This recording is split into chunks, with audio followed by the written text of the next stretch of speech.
വധക്കേസിലെ പ്രതികൾ വീണ്ടും വിവാദങ്ങളിൽ നിറയുകയാണ്.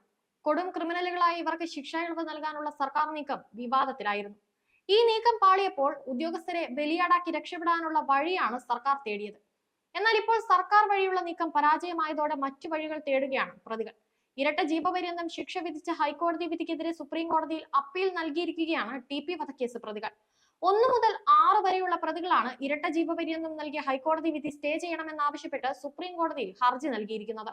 ഹർജി അടുത്ത മാസം കോടതി പരിഗണിച്ചേക്കും. ഇപ്പോഴത്തെ വിവാദങ്ങൾ കാരണം ടി പി കേസ് പ്രതികൾക്ക് ശിക്ഷ ഇളവ് ലഭിക്കുക അത്ര എളുപ്പമല്ല.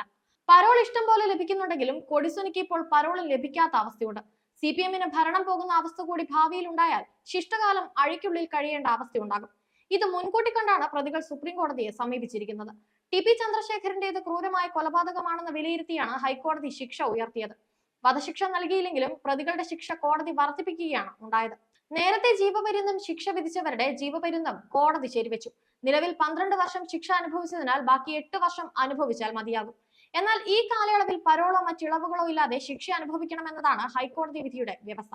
പ്രതികൾക്ക് വധശിക്ഷ നൽകണമെന്നായിരുന്നു പ്രോസിക്യൂഷനും കെ രമയും കോടതിയിൽ ആവശ്യപ്പെട്ടത്.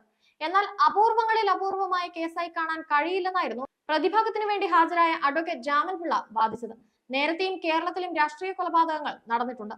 അതൊന്നും അപൂർവങ്ങളിൽ അപൂർവമായി കണക്കാക്കിയിട്ടില്ലെന്നും പ്രതിഭാഗം വാദിച്ചു. വർഷങ്ങൾ കഴിഞ്ഞെങ്കിലും ടി പി വധക്കേസ് CPM-ന് തലവേദനയായി തുടരുകയാണ്. ലോക്സഭാ തെരഞ്ഞെടുപ്പിലെ തോൽവിയിലും ഈ വിഷയം ചർച്ചയായിരുന്നു. പ്രായവും ആരോഗ്യ പ്രശ്നങ്ങളും ഒന്നും കണക്കിലെടുക്കാതെയാണ് ശിക്ഷ വർദ്ധിപ്പിച്ചതെന്ന വാദമാകും സുപ്രീം കോടതിയിൽ പ്രതികൾ ഉന്നയിക്കുക. ഗൂഢാലോചന കുറ്റം കണ്ടെത്തിയതിന്റെ പേരിൽ ശിക്ഷ വർദ്ധിപ്പിക്കാനാകില്ലെന്ന വാദവും ഉന്നയിക്കും. അതിനിടെ ടി പി ചന്ദ്രശേഖരൻ വധക്കേസിലെ പ്രതികൾക്ക് ശിക്ഷ ഇളവ് നൽകാനുള്ള ശുപാർശ നൽകിയതുമായി ബന്ധപ്പെട്ട് ജയിലിൽ ഉദ്യോഗസ്ഥരെ സർക്കാർ സസ്പെൻഡ് ചെയ്തിരുന്നു. ഉദ്യോഗസ്ഥരെ സസ്പെൻഡ് ചെയ്തുകൊണ്ടുള്ള മുഖ്യമന്ത്രിയുടെ ഉത്തരവും പുറത്തിറങ്ങി. 3 ജയിൽ ഉദ്യോഗസ്ഥരെയാണ് സസ്പെൻഡ് ചെയ്തത്. ടി പി വധക്കേസ് പ്രതികളുടെ ശിക്ഷ ഇളവ് ചെയ്യുന്നതുമായി ബന്ധപ്പെട്ട് സർക്കാരിനെതിരെ പ്രതിപക്ഷം ആഞ്ഞടിക്കുന്നതിനിടെയാണ് ഉത്തരവ്.